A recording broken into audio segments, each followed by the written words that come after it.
1000x token कैसे ढूंढते हैं? कौन से 1000x टोकन मौजूद हैं? ऐसे टोकन जिन्हें हम हीरा कह सकते हैं, जो मुख्तलिफ डेस्क पर मौजूद हैं, उनको कैसे ढूंढते हैं? उनको आप कैसे जानते हैं? उनको कैसे खरीदते हैं? मैं ऐसे कौन से टोकन ट्रैक कर रहा हूं और मुझे उनसे क्या उम्मीद है? तो इनमें से एक टोकन ए बॉब के बारे में मैं बात कर चुका हूं, लेकिन आज बहुत से मुख्तलिफ टोकन्स के बारे में भी बात करूंगा, जिनके बारे में शायद आपने बहुत कम सुना होगा। मैं हूं अली रेहान, आप देख रहे हैं crypto Baba. So let's type.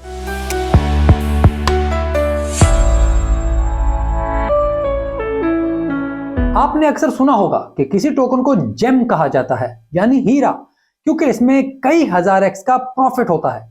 तो आप इसको कैसे ढूंढते हैं?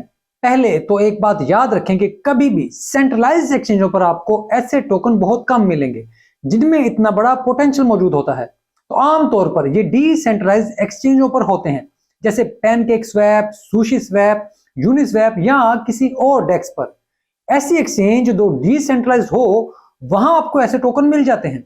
अब ये एक डेक्स पर होते कहां हैं? मसलन एक टोकन या ऐप जो इथेरियम पर लॉन्च हो रही है, आप एक तो उस पर सीधा जाकर उसके टोकन खरीद सकते हैं, नहीं तो ये टोकन इथेरियम की किसी भी डेक्स पर मौजूद होंगे, जैसे यूनी या सुशी स्वैप पर ये टोकन होंगे।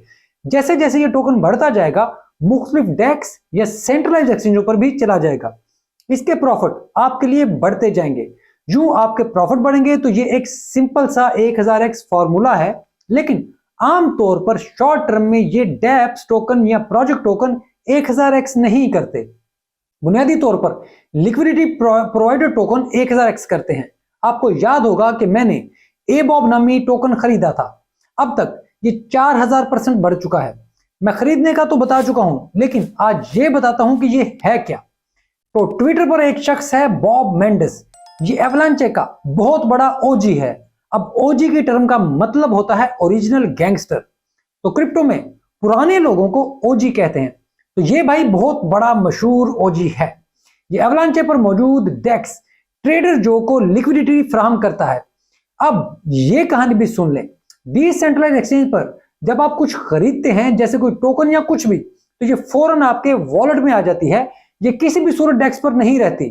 तो डेक्स पर अक्सर टोकन्स की शॉर्टेज रहती है, क्योंकि बुल मार्केट में ये बहुत बड़ा मसला होता है। तो डेक्स मुख्तलिफ पूल्स ऑफर करती हैं ताकि आप इन पूल्स में जाकर अपने क्रिप्टो टोकन जमा करा दें एक लंबे अरसे के लिए, और वो आपको इसके बदले प्रॉफिट देती है। ये प्रॉफिट इस टोकन में दिया जाता है जो पूल्स आप ले लेते हैं। यू डेक्स पूल्स की वजह से अपने कस्टमर्स को टोकन खरीदने और बेचने की सहूलत देती हैं। अब बॉब मेंडिस ट्रेडर जो को पूल्स में एवेक्स फराहम कर रहा है, लेकिन इसके बदले जो भी एवेक्स को या ए बॉब की सूरत में इसके पास लिक्विडिटी देगा, इसको डेक्स और ए बॉब 3 या 400% एपीआर देगा। वो इतनी बड़ी एपीआर इस वजह से दे सकता है क्योंकि ये टोकन इसका अपना है, इसके पास है, या ट्रेडर जो के पास है। तो वो दोनों इस पर ये एपीआर दे सकते हैं, क्योंकि बॉब मेंडिस मशहूर बंदा है, इसके पैसे क्रिप्टो कम्युनिटी है, तो इसके टोकन और पूल्स में हर वक्त पैसे बढ़ते हैं। ये वक्त के साथ साथ इसके टोकन ए बॉब की प्राइस भी बढ़ाता है। अब ऐसे ही यहां 2 पूल्स और हैं जिनमें नोचिल और गुर्स शामिल हैं। ये दोनों पूल्स भी ए बॉब के साथ ही हैं, जहां इसके टोकन का इस्तेमाल होता है। साथ साथ ये टोकन्स लिक्विडिटी के लिए भी इस्तेमाल होते हैं। अब आप यहां पर ये जरूर सोचेंगे कि मैं एवेक्स की चेन पर मौजूद ही लिक्विडिटी पूल्स का जिक्र क्यों करता हूं, बाकी चेन पर मौजूद अच्छे पूल्स की बात मैं क्यों नहीं कर रहा? तो इसकी एक वजह है कि मैं तमाम पूल्स नहीं देख सकता। ये करने के लिए, देखने के लिए, रिसर्च करने में, खुद एक्सपीरियंस करने में बहुत टाइम लगता है। तो ये मुमकिन नहीं कि मैं हर चेन पर जाकर ये कर सकूं।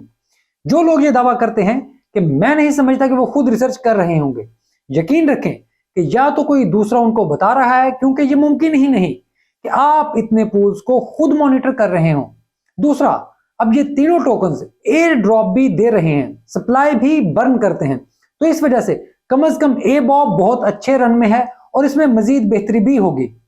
पहले मैंने कहा था कि ये रिकमेंडेड नहीं, क्योंकि मुझे खुद भी नहीं पता था कि ये क्या है। अब मुझे पता है, तो इसमें एक आधा एवेक्स कन्वर्ट करना कोई बड़ा रिस्क नहीं। मेरे ख्याल से लॉन्ग टर्म में ये अच्छा फायदा देगा। बिल्कुल ऐसे ही नोचिल और गुर्स भी हैं, इनकी कम्युनिटी अच्छी है। सोशल मीडिया रीच भी ठीक है, लेकिन बहरहाल ये याद रखें कि क्रिप्टो एक रिस्क एसेट है। तो ऐसे टोकन इससे भी बड़े रिस्क एसेट होते हैं जो ऐसे ही तेजी से ऊपर और उससे भी ज्यादा तेजी से जीरो पर आते हैं। अगर आप ऐसे रिस्क लेना चाहते हैं तो याद रखें कि ये किसी भी तौर पर चंद डॉलर से ज्यादा नहीं होने चाहिए, यानी आपके पूरे पोर्टफोलियो का 1 से 2% हिस्सा ऐसे टोकन में हो सकता है। लेकिन अगर आप लालच पर काबू पा सकते हैं तो हाँ, आप बिल्कुल ऐसे टोकन से दूर भी रह सकते हैं। लेकिन बहरहाल ऐसे टोकन रिस्क इन्वेस्टमेंट में आते हैं, और अगर आप ट्रेडिंग वाली लत है तो ऐसे छक्के ट्रेडिंग से ज्यादा बेहतर होते हैं, क्योंकि ये रिस्की इन्वेस्टमेंट है लेकिन बहरहाल इन्वेस्टमेंट है, जहां एक तरफ 1000x और दूसरी तरफ 0 है। लेकिन ये ट्रेडिंग नहीं है, बल्कि रिस्क इन्वेस्टमेंट को मैं बेहतर स्ट्रेटजी समझता हूं। एबॉब जैसे कॉइन्स के पीछे क्रिप्टो ओजीज का होना बहुत ही अच्छी बात होती है, क्योंकि ये लोग किसी भी तौर पर अपनी रिप्यूट पर समझौता नहीं करते, और फिर ये लोग डंप भी जल्दी नहीं करते। ये लोग किसी अच्छे मौके पर जाकर सेलिंग जरूर कर सकते हैं, लेकिन मुकम्मल तौर पर डंप नहीं करते, क्योंकि इनका नाम ऐसे टोकन से जुड़ा होता है। इस वजह से रिस्क एसेट होने के बावजूद ये कदरे बेहतर इन्वेस्टमेंट होती है। अब यहां मैं एक और सवाल का भी जवाब दे दूं कि मैं कोर वॉलेट इस्तेमाल करता हूं। ये मुझे बाकी तमाम वॉलेट से अच्छा लगता है, क्योंकि एक तो फीस ना होने के बराबर है, दूसरा आप इसमें एवेक्स चेन आसानी से इस्तेमाल कर सकते हैं। ये बिल्कुल एक आम सी ऐप इस्तेमाल करने जैसा है। इसको इस्तेमाल करने के दौरान आपको बिल्कुल एहसास नहीं होता कि आप कोई वॉलेट इस्तेमाल कर रहे हैं। ये मेटामास्क की तरह मुश्किल नहीं।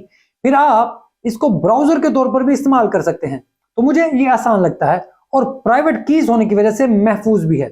आगे सबकी अपनी मर्जी है। अक्सर लोग कहते हैं कि मैं तमाम ममालिक के दोस्तों का नाम नहीं लेता और सिर्फ पाकिस्तानी लोगों की ही बात करता हूं। तो यार ऐसा नहीं है। मैं India, Australia, America, Italy, Germany, Canada, Georgia समेत तमाम ममालिक के लोगों की बातें देख भी रहा होता हूं, और बहुत सी चीजें उनके लिए भी बना रहा होता हूं। मसलन मुझे अंदाजा था कि टैक्स वाली बात पाकिस्तान में इतनी अहम नहीं, लेकिन मुझे अंदाजा था कि बैरून मुल्क मौजूद दोस्तों के काम आएगी। इस वजह से मैंने वीडियो बनाई। मैं हर वीडियो बनाते वक्त ये ख्याल रखता हूं कि ये किसी स्पेसिफिक मुल्क के लिए ना हो, बल्कि ये ओवरऑल बात करे। तो अगर मैं इसमें कामयाब नहीं हो रहा तो प्लीज एक्स पर भी मुझे रब्ता करके बता दें। मैं इसे मजीद बेहतर करने की कोशिश करूंगा, और आपके कमेंट्स मुझे हमेशा गाइडेंस फराहम करते हैं, तो ये एक सिलसिला जारी रखें। जैसे इंडिया में क्रिप्टो एक्सचेंजों पर बैन की बात हुई, तो वो इससे ज्यादा कुछ नहीं था कि तमाम एक्सचेंजेस रजिस्टर्ड हों और वजीर एक्स की तरह प्रॉफिट पर 30% टैक्स लेकर गवर्नमेंट को दें। तो ऐसा कुछ भी नहीं था कि कल ही वो एक्सचेंजेस बंद हो जाएंगी, बल्कि बेशतर एक्सचेंजेस तो पहले ही इंडिया में रजिस्ट्रेशन प्रोसेस में हैं। तो इस वजह से मैंने इस पर बात नहीं की, क्योंकि ये मुल्की कवानीन का मसला है और हमें इसे तस्लीम करना चाहिए। उम्मीद करता हूं कि आपको ये वीडियो अच्छी लगी होगी। अगर ऐसा है तो वीडियो को लाइक जरूर करें, कमेंट में अपनी राय दें, और याद से घंटी भी बजा दें, ताकि जैसे ही वीडियो अपलोड हो आपको नोटिफिकेशन आ जाए और वीडियो आप फौरी तौर पर देख लें। ये वीडियो देखने के लिए आपका बहुत शुक्रिया।